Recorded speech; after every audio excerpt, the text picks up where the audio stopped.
ರಾಜ್ಯ ಕಾಂಗ್ರೆಸ್ನಲ್ಲಿ ಕುರ್ಜಿ ಕಾಳಗ ಕಗ್ಗಂಟಾಗಿರುವಂಥದ್ದು. ಇದರ ಬೆನ್ನಲ್ಲೇ ಕೂಡ ಸಚಿವ ಸಂಪುಟ ಪುನರಚನೆ ಆಗಲೇಬೇಕು ಅನ್ನೋದು ಕೂಗು ಕೂಡ ಜೋರಾಗಿ ಕೇಳಿಬರ್ತಾ ಇದೆ. ಹೀಗಾಗಿ ನಾಳೆ ಕಾಂಗ್ರೆಸ್ನ ಹಿರಿಯ ಶಾಸಕರು ದೆಹಲಿಯ ಒಂದು ಹೈಕಮಾಂಡ್ ನಾಯಕರನ್ನು ಕೂಡ ಭೇಟಿ ಮಾಡೋದಕ್ಕೆ ತೀರ್ಮಾನವನ್ನು ಕೂಡ ಮಾಡಿದ್ದಾರೆ. ಜೊತೆಗೆ ದೆಹಲಿಯ ವಿಶೇಷ ಪ್ರತಿನಿಧಿ ಟಿ.ಬಿ. ಜಯಚಂದ್ರನ್ ಮಾತನಾಡಿಸ್ತಾ ಹೋಗ್ತೇನೆ. ಸರ್, ಈಗ ನಾಳೆ ಯಾರ ನೇತೃತ್ವದಲ್ಲಿ ಕಾಂಗ್ರೆಸ್ನ ಹಿರಿಯ ಶಾಸಕರ ತಂಡ ದೆಹಲಿಗೆ ಭೇಟಿಯನ್ನು ಕೊಡ್ತಾ ಇದೆ? ಯಾರ ನೇತೃತ್ವನೂ ಇಲ್ಲ. ನಾವು ಹೋಗ್ತಾ ಇರ್ತಕ್ಕಂಥದ್ದು, ಹೋಗ್ಬೇಕು ಅಂತ ತೀರ್ಮಾನ ಮಾಡಿರ್ತಕ್ಕಂಥವ್ರು ಎಲ್ಲರೂ ಕೂಡ ಹಿರಿಯ ಶಾಸಕರು, ಅನುಭವಸ್ಥರು, ಪಕ್ಷಕ್ಕೆ ದುಡ್ದಿರ್ತಕ್ಕಂಥವ್ರೆ. 3 ಬಾರಿ 4 ಬಾರಿ 5 ಬಾರಿ ಆಗಿರ್ತಕ್ಕಂಥವ್ರು ಎಲ್ಲರೂ ಕೂಡ ಇವತ್ತು ಕೂತು ಚರ್ಚೆ ಮಾಡಿ ಹೋಗ್ತಾ ಇರ್ತಕ್ಕಂಥದ್ದು. ಈಗಿನ ಸಚಿವ ಸಂಪುಟದಲ್ಲಿ ಸರ್ಕಾರದಲ್ಲಿ 3 ವರ್ಷ ಅವಧಿ ಆಗಿದೆ, 2 ವರ್ಷ ಉಳಿದಿರ್ತಕ್ಕಂಥದ್ದು. ಮುಂದೆ ರಾಜಕೀಯದಲ್ಲಿ ಏರುಪೇರುಗಳಾಗುವಂಥ ಸಂದರ್ಭದಲ್ಲಿ ಅವಕಾಶವನ್ನು ಮಾಡಿಕೊಡಿ ಅಂತೇಳಿ ಬೇಡಿಕೆಯನ್ನು ಇಡೋದುವಂಥ ಕೆಲಸವನ್ನು ಯಾರ ಹತ್ರನೂ ಹೋಗ್ತಾ ಇಲ್ಲ. ನಮ್ಮ ವರಿಷ್ಠರು ಮೂಲತಃ ಕರ್ನಾಟಕದವರಾಗಿರ್ತಕ್ಕಂಥ ಮಲ್ಲಿಕಾರ್ಜುನ್ ಖರ್ಗೆ ಅವರ ಎದುರಿಗೆ ಹೋಗ್ತಾ ಇದ್ದೀವಿ. ಈಗ ಸಚಿವ ಸಂಪುಟ ಪುನರಚನೆ ಯಾಕೆ ಆಗಬೇಕು ಅಂತ? ಯಾಕೆ ಆಗಬೇಕು ಅಂದರೆ ಅವೆಲ್ಲ ರಾಜಕೀಯ ಲೆಕ್ಕಾಚಾರಗಳು.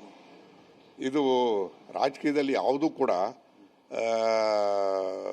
ನಿರ್ದಿಷ್ಟವಾಗಿ ಇಷ್ಟೇ ಅಂತ ಹೇಳಕ್ಕೆ ಬರೋದಿಲ್ಲ. ಅದನ್ನು 28 ಚುನಾವಣೆ ಎದುರಿಸಬೇಕಾದಾಗ ನಮ್ಮ ಕಾರ್ಯತಂತ್ರ ಏನಿರಬೇಕು ಅದು ಭಾಳ ಮುಖ್ಯ. ಸೊ ಯಾವ ರೀತಿಯಾಗಿ ತಂತ್ರಗಾರಿಕೆಯನ್ನು ಮಾಡ್ಕೊಂಡು ನಾವು ಹೋಗ್ಬೇಕಾಗುತ್ತೆ ಅಂತಕ್ಕಂಥದ್ದನ್ನು ನಮ್ಮ ಅಭಿಪ್ರಾಯವನ್ನು ಅವ್ರ ಮುಂದೆ ಮಂಡಿಸ್ತೀವಿ. ಅಂತಿಮ ಅವರ ತೀರ್ಮಾನ. ಈಗಿರೋ ಸಂಪುಟದಲ್ಲಿ ಯಾವುದೋ ಸಚಿವರ ಬಗ್ಗೆ ಅಸಮಾಧಾನ ಏನಾರು ಇದೆಯಾ, ದೂರುಗಳೇನಾರು ಇದೆಯಾ ಅಂತ? ಅಸಮಾಧಾನ, ವಿರೋಧ ಮಾಡ್ತಕ್ಕಂಥದ್ದು, ಪರ ಮಾಡ್ತಕ್ಕಂಥ ಪ್ರಶ್ನೆನೇ ಇಲ್ಲ. ಅವಧಿ ಮುಗಿದಿದೆ, 3 ವರ್ಷ ಆಗಿದೆ, ಬೇರೆಯವ್ರಿಗೆ ಅವಕಾಶ ಮಾಡಿಕೊಡಿ ಅಂತಕ್ಕಂಥ ಮನವಿಯನ್ನು ಮಾಡ್ತಕ್ಕಂಥದ್ದು. ಸರ್, ಈಗ ನಿಮ್ಮ ಜೊತೆಗೆ MLCಗಳು ಕೂಡ ಒಂದು 5 ಸಚಿವ ಸ್ಥಾನ ಕೊಡಿ ಅಂತ ಬೇಡಿಕೆ ಇಟ್ಟಿದ್ದಾರೆ. ಮತ್ತೆ ಈಗ ಕಿರಿಯ ಶಾಸಕರು ಕೂಡ ಬೇಡಿಕೆನ ಕೂಡ ಇಟ್ಟಿದ್ದಾರೆ. ಈಗ ನೀವು ಕೂಡ ಒಂದು ಬೇಡಿಕೆನ ಇಡ್ತಾ ಇದ್ದೀರಾ? ಅದೇ ತಪ್ಪೇನಿಲ್ಲ.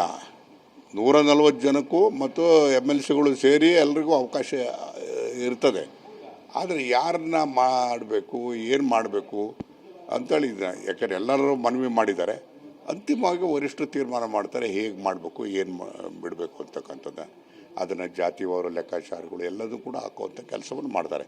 ಸಾಮಾಜಿಕ ನ್ಯಾಯನೂ ಕೊಡಬೇಕು, ಆ ಕೊಡ್ತಕ್ಕಂಥ ಹಿನ್ನೆಲೆಯಲ್ಲಿ ತೀರ್ಮಾನ ಮಾಡ್ತಾರೆ. ಈಗ ಸಚಿವ ಸಂಪುಟ ಪುನರಚನೆ ಪರಮೋಚ್ಚ ಅಧಿಕಾರ ಇರುವಂಥದ್ದೇ CM ಸಿದ್ದರಾಮಯ್ಯನವರಿಗೆ. ಈಗ ಈ ವಿಚಾರ ನಾಳೆ ಡೆಲ್ಲಿಗೆ ಹೋಗುವಂಥ ವಿಚಾರ ಸಿದ್ದರಾಮಯ್ಯ ಗಮನಕ್ಕೆ ಬಂದಿದೆಯಾ ಅಂತ? ಪರಮೋಚ್ಚ ಅಧಿಕಾರ ಮುಖ್ಯಮಂತ್ರಿಗಳಿಗೆ, ಮುಖ್ಯಮಂತ್ರಿಗಳನ್ನ ಗಮನಕ್ಕೂ ತಂದಿದೆ.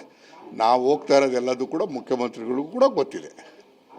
ಈಗ ಮುಖ್ಯಮಂತ್ರಿಗಳ ಹಂತದಲ್ಲಿ ಈಗ ಹಿರಿಯ ಶಾಸಕರು ಕೂಡ ಭೇಟಿಯನ್ನು ಕೂಡ ಮಾಡಿದರೆ ಆಗ ರೆಸ್ಪಾನ್ಸ್ ಯಾವ ರೀತಿ ಇತ್ತು ಅಂತ ಸರ್?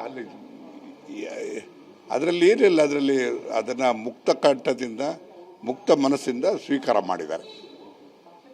ಅದೇ ಸರ್, ಈಗ ನಾಯಕತ್ವ ಬದಲಾವಣೆ ವಿಚಾರ ಗೊಂದಲದಲ್ಲಿದೆ. ಹೀಗಾಗಿ ಈ ವಿಚಾರ ಕೂಡ ಏನೋ ಪ್ರಸ್ತಾಪ ಮಾಡ್ತೀರಾ ಹೇಗೆ? ಏನು ಯಾವ ಗೊಂದಲನೂ ಇಲ್ಲ.